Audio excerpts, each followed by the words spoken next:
Hello guys! Hello Earth Signs, Virgo, Capricorn, and Taurus. Welcome dito sa ating channel. Kapalaran 888, welcome. Alamin natin kung anong messages, vibration, gabay energy para sa lahat ng Earth Signs. So this is for the next 72 hours. Tingnan natin Earth Sign kung anong message ang para sa'yo. Number 23, family, synchronicity with the moon, 51-6.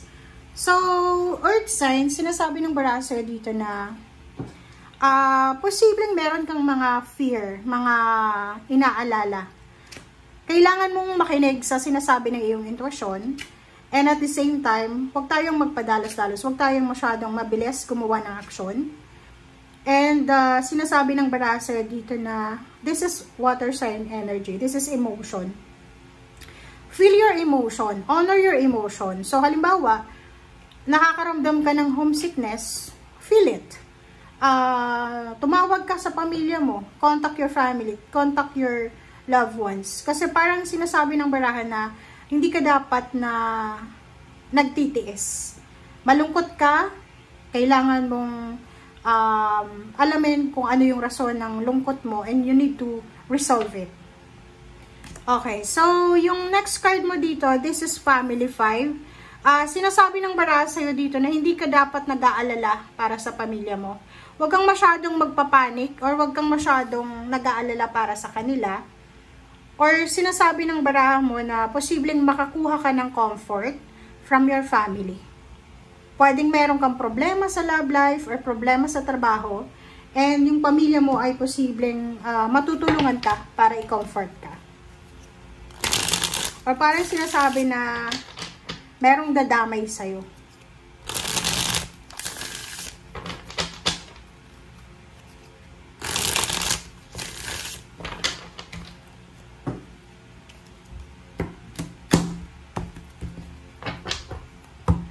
Okay, your focus is King of Swords. This is fast movement, forward movement. Yun yung focus mo for the next 72 hours.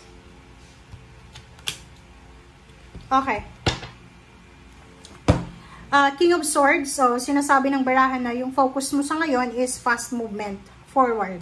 Movement forward. So, sinasabi ng barahan na to na kung gusto mo daw na makuha agad yung kung ano yung minimiti mo. This is your dreams, your goals. Sinasabi ng barahan na huwag kang mag-hold back sa past. Kailangan mo nang ituloy. Okay? Yung King of Swords, sinasabi na huwag kang masyadong tumingin sa likod mo. Huwag kang masyadong madala sa past mo. Kung may gustong makipagbalikan sa'yo sa relationship, huwag ka nang makipagbalikan. Kailangan mo nang i-welcome yung new beginnings. Huwag ka nang palingon-lingon sa likod.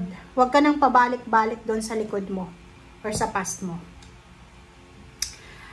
Eight of Pentacles, sinasabi ng baraha sa'yo na posibleng may trabaho ka ngayon, pero parang ang gusto mo is i-give up mo siya. O yung parang gusto mong mag-resign. Yung iba sa inyo gustong mag-resign, gustong tumigil, gustong magbakasyon. Comment down below if you resonated. Justice, Six of Pentacles. Sinasabi ng baraha sa'yo dito na eto ang wag na wag mong gagawin. Kasi parang pangarap mo to eh.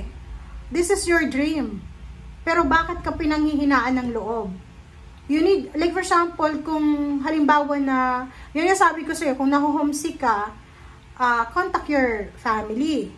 I-honor mo din yung emotion mo na normal lang yan. Normal yung ma-homesick tayo, normal na makaramdam tayo ng pain, umiyak, iiyak mo lang yan. Pero wag mong isuko. Kumbaga halimbawa, nag-a-apply ka ng trabaho. Sa trabaho, sa profession talagang gusto mo. Example dito, kung isa kang teacher, wala kang makuhang trabaho sa public school, 'di ba? Hindi ibig sabihin no, na i-give up mo na yung pagiging teacher. Pwede ka naman sa private school muna, 'di ba? Kasi sa panahon ngayon, ang daming teachers and alam mo naman na pag wala kang kakilala, hindi ka makakapasok agad-agad. So, sinasabi ng baraha sa'yo na wag na wag mong i-give up yung pinaka-goal mo sa buhay just because you're disappointed or maybe because pinanghinaan ka ng loob. No, pwede naman na ihang muna natin yung pinaka major plan natin while doing ng mga available ngayon. Nagets nyo guys?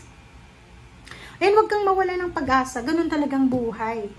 Lalo sa ngayon, ang daming problema. Lalo na sa mga pera, unemployment, parang ganun. Kung ano yung available guys, subukan natin. Okay? Justice and Six of Pentacles. So, sinasabi ng baraha sa'yo dito na, in the near future, possible na may mag-offer sa'yo ng work. And this is the job talaga na pinaka-mimithi mo. This is your dream job. So, this job ay posibleng siya yung job talaga na malaki yung sweldo, maganda yung trabaho, makakapag-ipon ka, balanse. Kumbaga, yung trabaho, medyo mabigat, pero mataas yung sweldo. Hindi tulad ng sobrang bigat na trabaho, pero ang baba ng sweldo. Eto maganda to eh. Yung parang sinasabi na, you will receive the good karma from your hard work. Diba? Yung parang, hindi lahat ng mga ginagawa mo ay walang katuturan yan. Hindi, mali ka doon.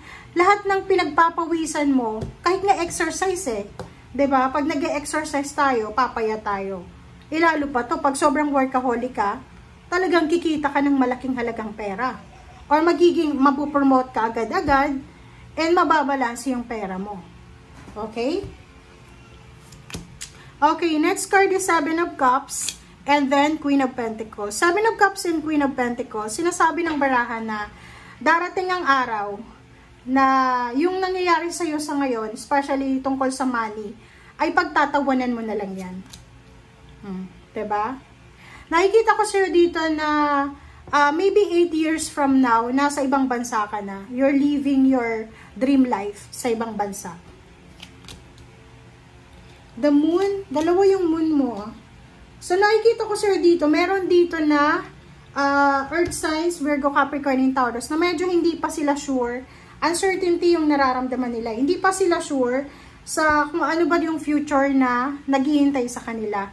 Ito yung mga Earth signs na parang bumaba yung sweldo, nawala ng overtime, yung mga may nakaaway sa trabaho, yung na-terminate yung contract, yung parang ang sinasabi ng baraha dito na natatakot ka sa kung ano yung mangyayari sa future mo. Huwag kang matakot. Yung sabi ko sa'yo, huwag kang matatakot.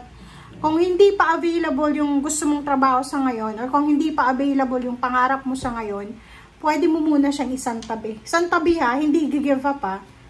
Hindi give up. Isasantabi lang natin. And then, pag handa ka na, balik ulit, diba? Okay, so thank you guys. Bye!